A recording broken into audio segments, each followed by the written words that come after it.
taking apart the old DR-Z, the crashed one. This unfortunately is what happened.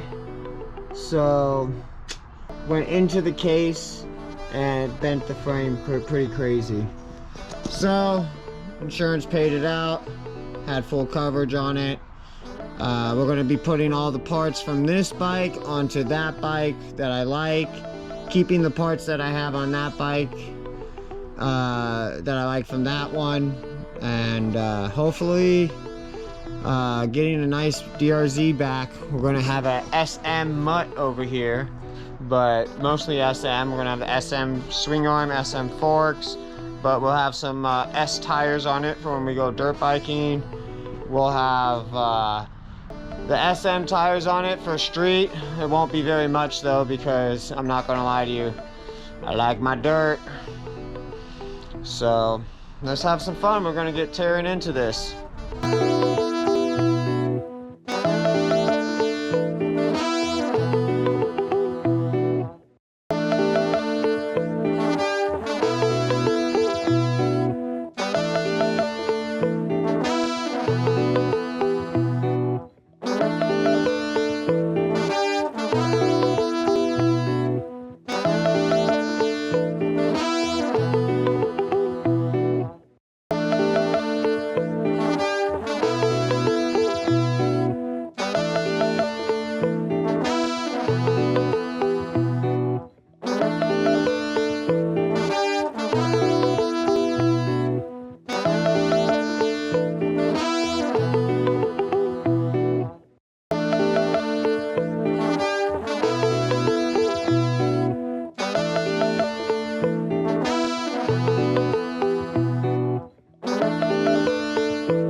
What's up, guys? It's been a few days since I've been able to record. Just gotta work on it here and there. A couple bolts here, a couple bolts there. So far we got the radiators off, oil is drained, the radiators are drained obviously, the exhaust is off, quite a few of the plugs are undone.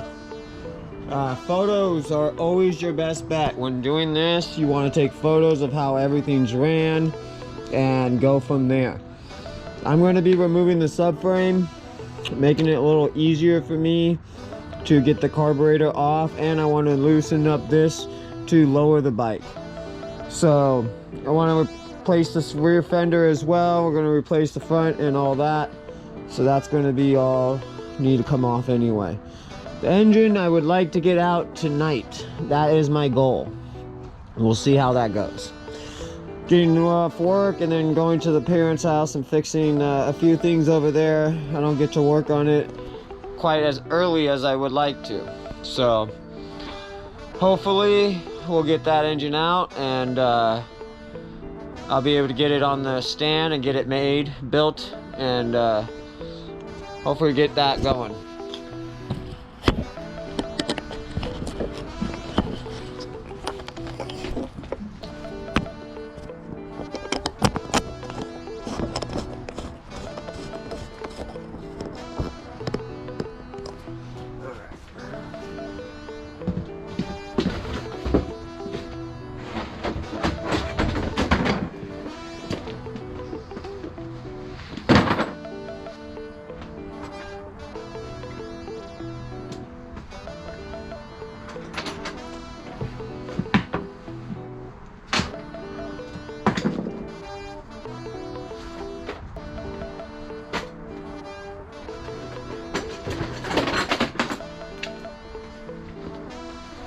Okay.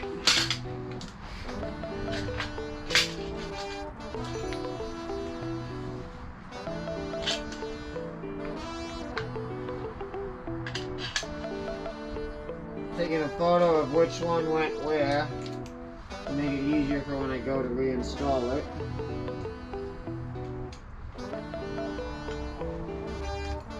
And these FCR carburetors really have no room inside here. You're like really right on the frame.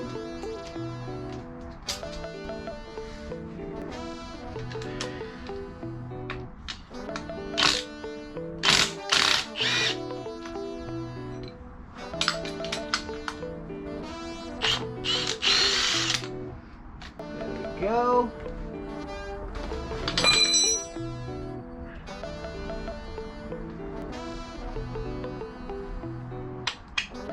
Alright, just swap the motor backwards to get this bolt out, kind of wiggle it. Try not to bang on that bolt. You don't want to mar it up and then not be able to use it or strip it. All it is just a couple little tugs up. Alright. So now, oh, we gotta remove the ground. Oh, the ground is good to go. We'll just wrap it up on here.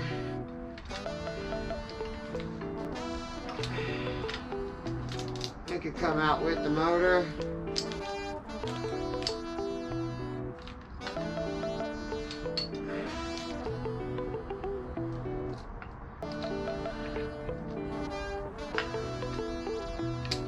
Stay.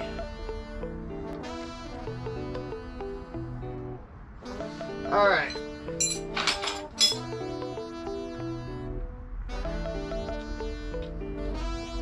It is pretty much time to take her out, guys. So we got one bolt at the swing arm. Let's see what size it is exactly. Too big. Too big.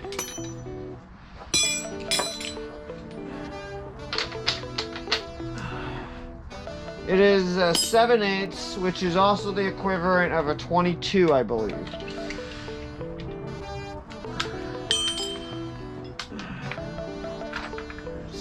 Here's the 22 right here. Yep, we're gonna go with the 22 since it's a... Alright. Now there's a washer behind this bolt.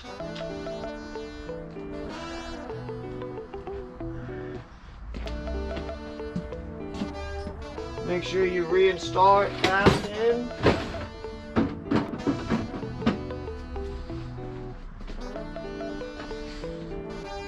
You're going to want to take a center punch from the middle. Don't go anything too big, just from the middle. And with a rubber mallet, you're going to want to nicely, gently tap her in.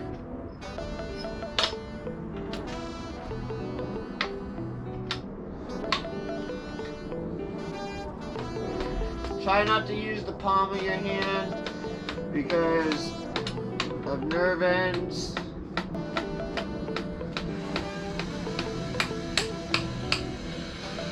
Now you don't need to take it completely out.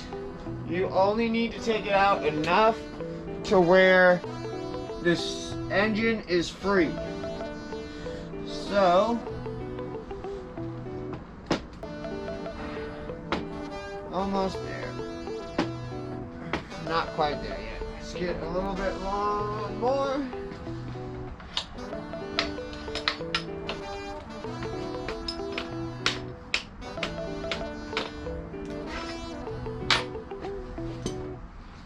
Alright, hopefully this is enough.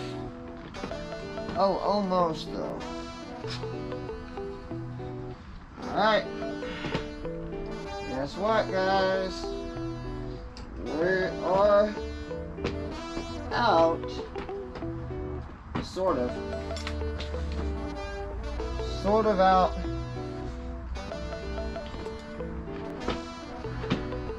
There it is. We are out. So now take your time and grab that motor. Make sure you got it before it comes out.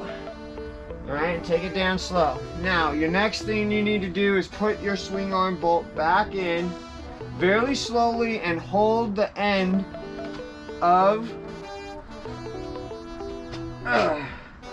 this bushing right here, because as you're pushing in, this bushing is going to want to push out, which all these needle bearings will want to come out, and you don't want that. So be very gentle and be very cautious, but put this bolt back in, my suggestion to you. Now when you get to the end, you're going to need to line up this other side. So this is where two people come into hand when you're putting it all back together.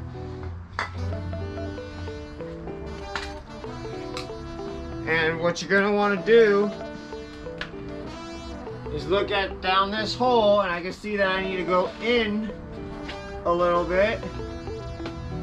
And don't hit hard, just hit easily. And again, be careful with that bushing, because just like I said right now, that thing wants to come out, and it was coming out on me as I hit this in. So now we go ahead and get our bolt back on. And what I'm going to do as I have this apart is I'm going to actually pressure wash this whole entire frame and make sure that it's looking good for this new motor that we're going to be putting in. The 470 kit is going to go on the motor, and hopefully I'll be able to video all that for you and show you guys. You know, I'm not a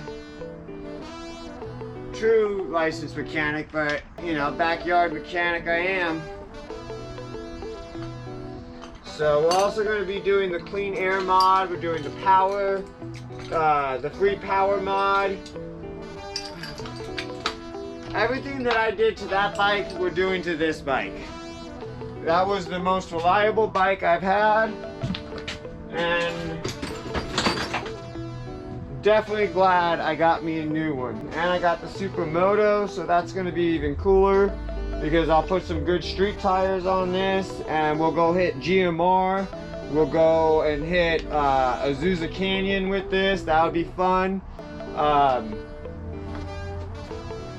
Alright, so here's the motor. You know, honestly, I think since we have it all apart, we might go ahead and do a nice little port job on this, because why not? Why not? I mean, we got it apart. Why not? Putting a 470 kit on it. Why not? Stage 2 cams. Gotta do a port job. That would just be stupid not to. Let's check out the exhaust side. Thing about 4-strokes is you can't actually see. Oh, that is pretty dirty. A lot of carbon buildup, but you can't actually really see the cylinder, the piston, until you open up this head. But on a whatchamacallit, a 2-stroke, if you rotate the engine, you can actually see the piston and see the scoring on the intake and on the exhaust, which tells you, you know, how long the motor's been together and stuff. Gives you a little bit more indication. So if you guys want, we're going to pop this valve cover open. We're going to check out those valves. The guy said they were supposed to be stage 2 valves. Let's see. Everything has been kind of weird with this bike so far. So I hope the guy is true.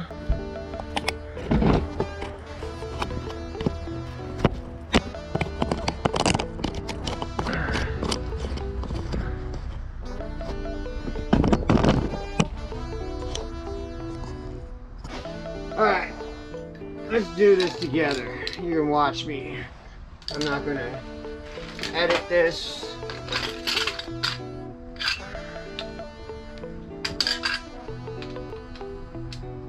Of course, it's the one that's not here. Where is it? Here it is.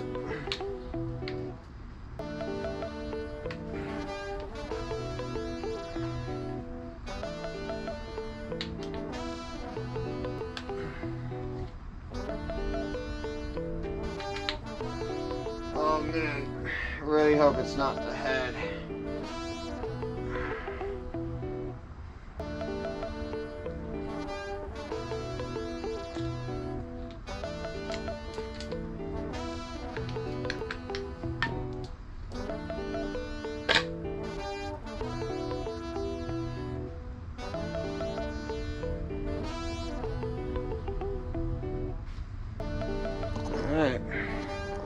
everything's looking pretty good on the head.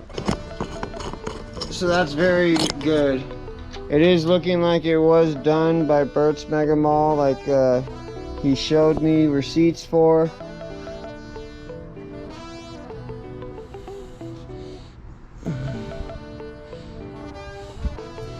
Let's see if they're stage 2 cams. Oh, they are. These are stage 2 cams. Sweet. If these are pretty good, I will actually have some stage 2 cams for sale. The bike ran decently, very good. It was just making a lot of noise, which I wasn't very happy with. I definitely didn't like that. So we might, yeah, that's really cool. That is really cool. So maybe the guy was right, and he said he had the 470 kit, took it into Burt's Mega Mall, and they told him that it was seized up or something happened to it, and they replaced the top end, and he posted it up as a 470, but after doing research into the receipts that he had, it showed me that they went all back to stock cylinder, stock piston, and I don't know if they had to do the stock crank. How does that work? Because wouldn't you have a stroker crank in it? Huh. Maybe that's what I'm hearing. But that would have bent the valves by now. More further investigation is needed. To be continued.